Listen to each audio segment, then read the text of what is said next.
Now we come to the fifth point of today's lecture, which is what are the cure to this deficiency. Okay, now there are many, but I want to stick with what Ibn Qayyim rahimahullah says. That these are two things that he says. He says that the one who wants istiqamah, the one who wants to be firm upon the obedience of Allah subhanahu wa ta'ala, he needs two things. The first thing is very, very important, especially the day of social media. حراسة الخواطر وحفظها. It is to preserve the khawatir, those those thoughts that come into your head, because this is from the greatest avenues of shaitan to enter into your heart. Some sins start with just a spark. They say the greatest of fires start off with the smallest of sparks, and some say the greatest of mountains are made from the smallest of pebbles. It's just a number of pebbles put together. You might have a thought. You'll be on social media, you read something which is not beneficial. You read some news which is not beneficial. You see pictures which aren't beneficial. You might even see pictures which are haram. But let's not even talk about haram, because that's quite obvious. Even those things which are not beneficial. What happens? You start thinking about those non-beneficial things, and it makes you busy with them, and you forget about that which is beneficial, and that which is important, which is the Quran. And Ibn Qayyim also, in these two books, he mentions in his book طريق الهجرتين. He mentions in his book طريق الهجرتين. نعم. But Ibn Qayyim, regarding this point, he has another statement in الداء والدواء, but he has some long kalam in الداء والدواء.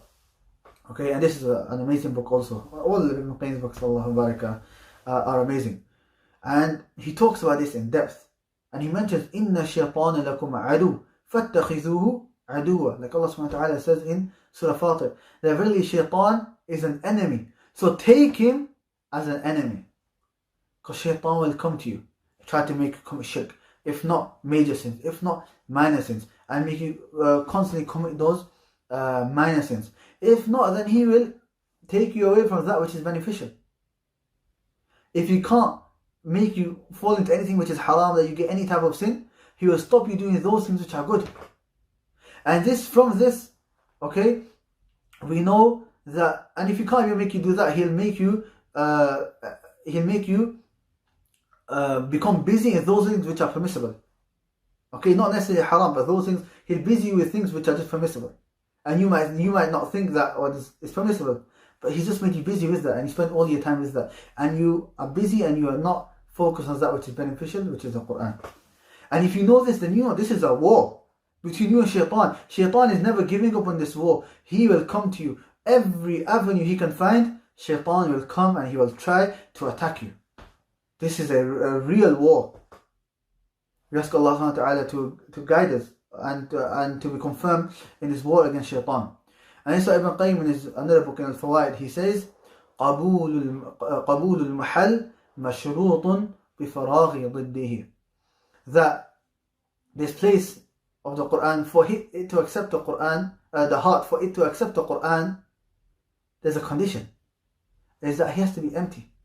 If you have to be empty of that which the opposite of it. Meaning, if your heart is full up with everything, let's not even talk about haram. Let's not even talk about makruh, those things which are disliked. It was full of things which are just permissible. Food, football, things which are just permissible. Okay, even though football is kalam, but you get the point I'm trying to make. If it's full with that, with the things of the dunya, how do you expect the Quran to come in and actually have a benefit?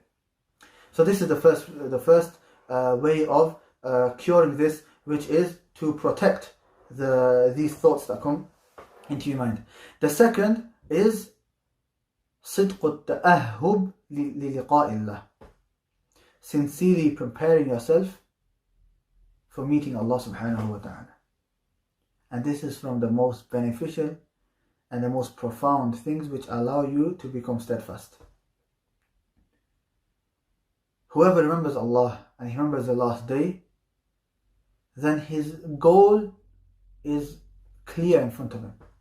And all types of laziness and anything like that just goes thrown out the window.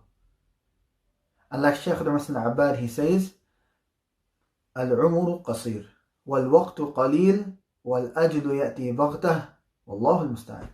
He says, life is short and the time is little, and death can come at any time.